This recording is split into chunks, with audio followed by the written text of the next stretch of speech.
Joining me now from London is Alexander Nekrassov. He once served as a political strategist for the former Russian President Boris Yeltsin. He's also worked as an investigative journalist and he's a political analyst. Alexander, welcome to the show. Nice to have you with us. Thank you.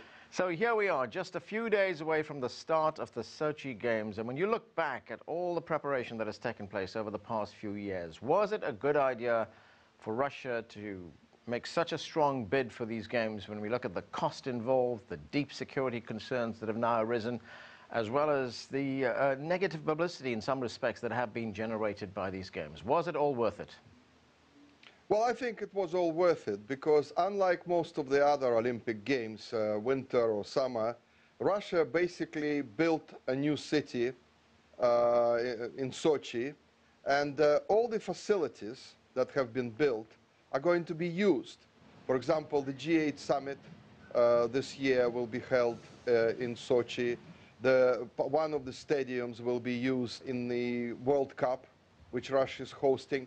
So the hotel chains which have been built are going to be full because it's one of the best seaside resorts in the world. We've had the new motorways built. We've had a brand new airport built. So all this infrastructure, if you think about it, you know, we are talking about a figure of $50 billion spent, but most of this money actually is spent on infrastructure which is going to be used and reused. And I can tell you, most of these cities that were hosting the Olympic Games, they don't use that infrastructure. All the buildings are basically vacant. Look at London. The East End was supposed to be revived with the London Olympics, Summer Olympics. Well, it didn't really happen. And when it comes to the costs, people say, well, you know, it's the most expensive Winter Olympics in history, $50 billion. Well, excuse me, Russia does not have the debt, for example, national debt of Britain, which spent allegedly 10 billion. We all think it's about 20. And Russia has a cash surplus of about 500 billion and rising because the oil prices are staying high. So, you know, for Russia, that's not such a big deal. For other countries who have serious problems and owe a fortune, that's a big deal. Right, but this was, you know, over budgeted by about 4 or 5 times. We don't know the exact cost. You mentioned a figure, though, of $50 billion. There are some sources who think it might be $65 billion. And I'm just wondering, you do mention infrastructure, and yes, infrastructure was put in place. There was roads that were built, there was airports that were built, hotels being built, etc. But really, do those advantages outweigh the cost, the enormous cost of these games? Well, I think they do outweigh them because simply because this infrastructure and these buildings, these hotel chains and so on, they will be used and used again. And this is a very popular destination for tourists, mostly Russians before, fewer Western tourists and foreign tourists. But now what is expected is that many more foreign tourists will start coming and visiting Sochi. So I think the game was, I mean, the plan was to actually create something that can be used in the long run. And all this money which was spent, it will come back. Why were these games such a big deal for President Vladimir Putin? He's been closely involved right from the start. He personally lobbied the IOC for these games, promising to spend lots of money and to make these games a success. He's been very personally involved in this.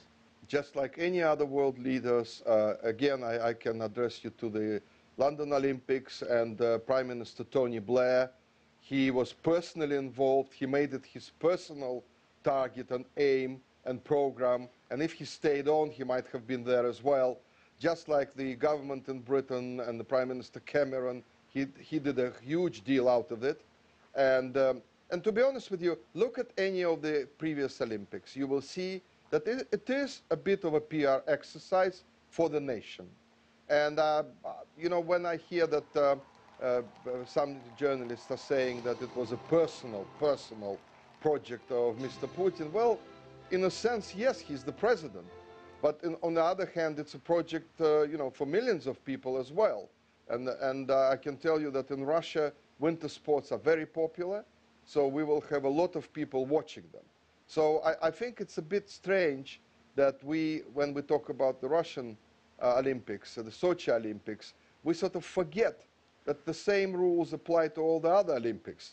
And excuse me, but in America, if I remember correctly, the Olympic Games were made into a huge propaganda exercise. So I don't think the Russians look at it and think, it's Putin's games. No, I don't think so. Okay, well, as you point out, these are a showpiece for any country that hosts these games. In some respects, this is being seen as Russia's coming out party. You know, this is where Russia has made the turn from the old Soviet Union to Russia. But it's also posing another big problem for Russia, and that is the issue of security.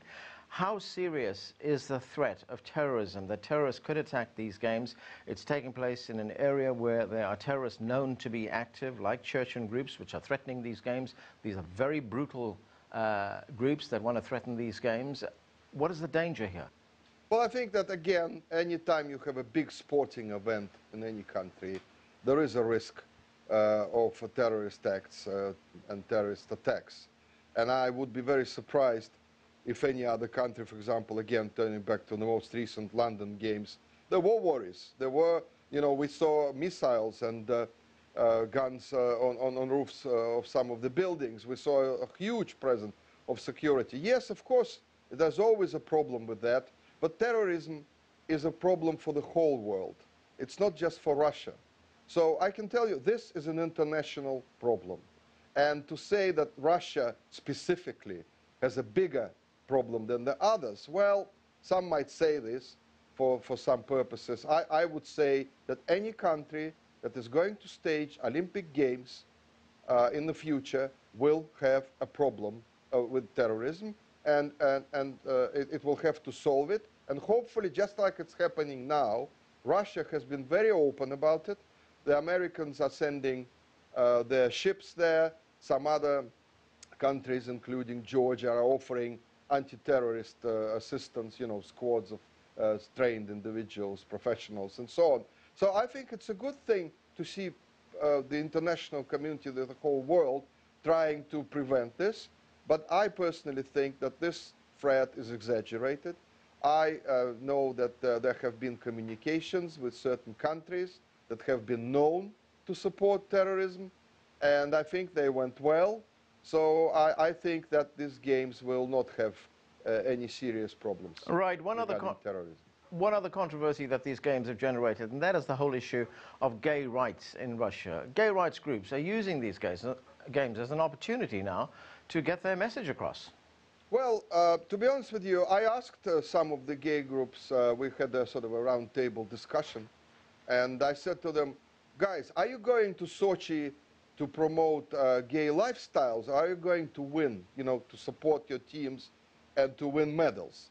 Because why would anybody want to use an international festival of sport where, by the way, everybody is going? Because if you remember, there were attempts to organize an international boycott of the Sochi Olympics. Well, even the British team is the biggest team that has ever been sent to the Winter Olympics. So all teams are coming. There is no talk anymore about boycotts or anything. I think it was, it was a sort of a period when some gay groups decided to use it to highlight their cause. But I don't think they found any big support across the world. And I haven't really heard a single political leader in the world support the idea of boycotting the Sochi Olympics. And if some international leaders are not visiting, well, I can tell you, for example, that Chancellor Angela Merkel never went to any sport events and any Olympics. And I don't remember President Obama visiting London for the Olympics. So, to be honest with you, I don't really think it's an issue at the moment, especially as the organizers said, everyone is welcome. Everyone is welcome to Sochi. Okay, Alexander Nekrassov, sir, thank you for joining us. Thank you.